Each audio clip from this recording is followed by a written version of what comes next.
صباح الخير على الفرسان الذهبيين، يا رب يكونوا كويسين. كذا حد من صحابي كانوا بيسألوني من فترة كده عن ألوان الخيل، وبيستغربوا لما بيشوفوني بكلم حد وبقول لهم أسماء ألوان غير الألوان اللي هم شايفينها، وكانوا مفكرين إن الحصان اللي لونه بني بيبقى بني والحصان اللي لونه أبيض بيبقى أبيض. فده حاجة مش صحيحة تماما.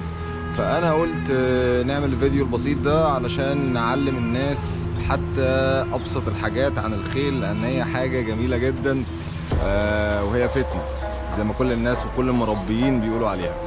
فخلينا نتعرف كده عن الالوان، ويعني هيكون فيديو بسيط سريع، وعلشان لما تقعد مع ناس خياله ومربيين ما تبانش ان انت مش عارف حاجه. فهدف الفيديو ده ان هو يخليك عارف كل حاجه.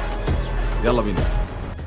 خلينا نبتدي النهاردة بأول حصان ممكن تشوفه في حياتك وأكتر لون شائع، وهو الحصان البني. غلط، اسمه مش بني. الحصان ده اسمه أحمر. يعني ايه أحمر؟ يعني لما أجي أوصف الحصان الجميل اللي هناك ده أقول حلو الحصان الأحمر اللي هناك. ليه قلت أحمر؟ علشان لون شعر المعرفة ولون الديل أسود. المعرفة اللي هي القفا، طبعا هي كل حاجة في أجزاء الحصان ليها اسم مختلف، ولكن المعرفة هي الشعر بتاع الراس اللي هو اللي فوق، اللي هو هتلاقيه لونه أسود وزيه زي شعر الديل. عظيم. يبقى الحصان ده ما اسموش بني، الحصان ده اللي اسمه أحمر. أوكي، وما بتختلفش من حصان أو فرسة، اللون موحد. نخش على الحصان اللي بعديه ونشوف فرق الألوان فيها إيه. الحصان اللي بعديه هنلاقي نفس ثبات لون الجسم، هو اللون البني، ولكن احنا مش هنقول عليه بني. وهنلاقي اختلاف في شعر المعرفة اللي هي الرقبة من فوق وشعر الديل، هنا هنلاقيهم اصفر بدل الاسود. فهنا اللون ده بيكون اسمه اشقر. يبقى لما نحطها في جملة مفيدة، حلو الحصان الاشقر اللي هناك ده ما اسموش اصفر، ده اسمه اشقر. اوكي، والفرق الوحيد ما بينه وما بين اللي قبليه هو لون شعر المعرفة ولون شعر الديل. نيجي عند ملك من ملوك الألوان، والحصان ده اسمه أبيض. لا، الحصان ده مش أبيض. ازاي بس؟ أيوة زي ما بقول لك كده، الحصان ده مش أبيض. الأبيض ده بيتقال على الحمير، ولكن عشان الخيل فيها عزة فما بنقولش عليها خيل بيضة. بالذات العرب ما بيسموهاش خيل بيضة، بيسموها خيل أزرق. الحصان ده اسمه حصان لونه ازرق مش ابيض، وده انت لازم تعرفه. طبعا بشتق منه الوان كتيره جدا، ولكن اللون الاساسي للون اللي احنا بنسميه ابيض هو اللون الازرق.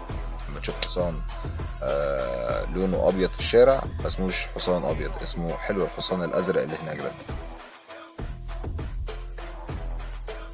من اجمل الخيل واغلاها هو الحصان الاسود، ولكن هو ما اسموش حصان اسود. احنا بنطلق عليه حصان اسود عشان احنا شايفين لونه اسود، ولكن الفرسان ما بيقولوش عليه حصان اسود، اسمه حصان ادهم. والادهم بيجي على حاجتين، بيجي ادهم بس، او ادهم بغرة، او ادهم عبد. ادهم العبد ده هو اللي بيكون اسود من اوله لاخره، ما فيهوش حتى الغرة البيضاء اللي في راسه. ده لو فيه غرة بيضاء يبقى اسمه ادهم بغرة. فالادهم هو اللون الاسود. اوكي، وبكده انت تكون عرفت كل الوان الخيل الاساسية، ويشتق منهم الوان تانية باسماء تانية، ولكن انت كده اتحطيت على بداية الطريق، وبكده محدش هيعرف يقولك بعد كده انت ما بتعرفش في الوان الخيل. انت كده عارف تقريبا كل انواع او الميجر كالرز بتاعت الحصان العربي. وانت كده معاك 4 الوان، وهو الاحمر معرفة سودة، الاشقر معرفة صفرة او شقرة، الابيض وهو الازرق، والاسود اللي هو الادهم.